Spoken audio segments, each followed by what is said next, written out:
Goeiemôre almal, wees gegroet in die wonderlike naam van Jesus op hierdie geseënde Woensdagoggend en baie dankie vir die voorreg wat ek het om met julle 'n woord te kan deel. Kind van God, ek is doodseker, almal van ons het hierdie mindset van dis moeilik om te herken as jy 'n fout gemaak het, reg? Ek weet ek is ook net so skuldig daaraan, want die ding is 'n mens voel vernederd. Jy voel, ja, ek is nou so 'n slegte persoon omdat ek 'n fout gemaak het en daarom is dit moeilik om dit te erken. Maar kind van God, het jy al beleef, dat wanneer jy iets herken wat verkeerd was, dat daar is 'n verligting in jou hart. Daar's net iets wat ligter geword het. En dit moet so ook wees in ons geestelike lewe.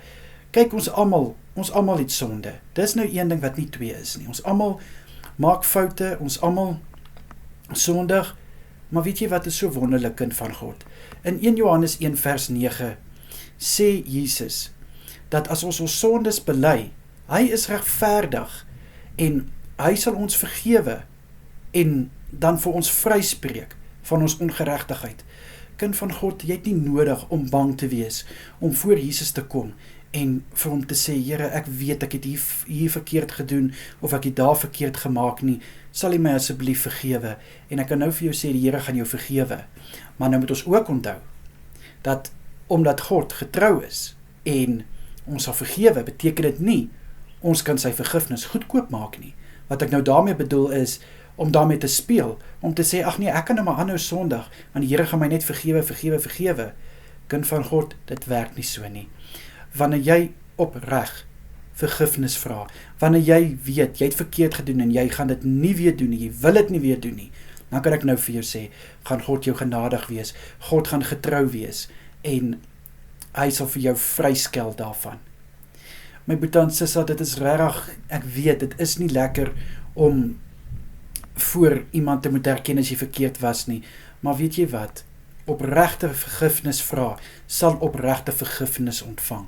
Dit kan ek vir jou sê.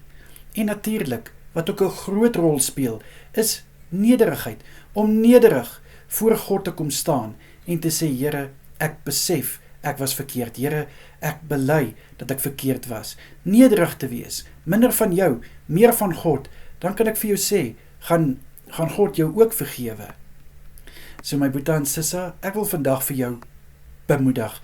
Ek weet, dit is nie altyd lekker om jou foute in die lig te bring nie, maar ek wil vir jou sê, dis al hoe jy vergifnis gaan kry, om te herken, en dan gaan jy aan. Ons het nie nodig om heeltyd vas te staan, en heeltyd te bly by wat gebeur het nie. Ons word vrygespreek, en daarom kan ons vorentoe gaan. En wat wonderlik is, God wat in die hemel is, hy verhoor ons, wanneer ons hom in gebed soek, sy aangesig soek, en ons sondes bely, en verootmoedig voor hom staan, dan sal hy vir ons genesing bring. 2 Korintiërs 7 vers 14. My broer en suster, gaan jy vandag jou trots in jou sak steek, en vir God sê, Here, ek weet ek was verkeerd, en ek erken dit. Ek het u vergifnis nodig. Kyk wat gebeur. Jy sal nie spyt wees nie, my broer en suster. Here, ek bid vir my broer en suster. Ek weet, dit is nie maklik om te herken as iets verkeerd was nie. Dis makliker om te herken as iets reg is, maar wanneer dit verkeerd is, dis moeilik. Ek bid dat u asseblief vir ons die wysheid en die insig sal gee, om te besef, wanneer ons voor u nederig kan kom staan, Here, en u is nie daar om ons te oordeel nie. Liewe Here, u wil hê, ons moet 'n verhouding met u hê. U wil ons, liewe Here, u wil ons vryspreek van dit wat vir ons gevangene hou. Ek bid, liewe Here, dat ons daai moed sal hê, daai vrymoedigheid sal hê om na u toe te kom, en te herken en te bely, en dat ons kan skoon gewas word. In die naam van Jesus is dit my gebed. Dankie Vader. Amen en amen. Julle moet 'n baie lekker dag verder hê. Kyk mooi na julleself. Wees geseënd. Tot môre toe. Totsiens almal.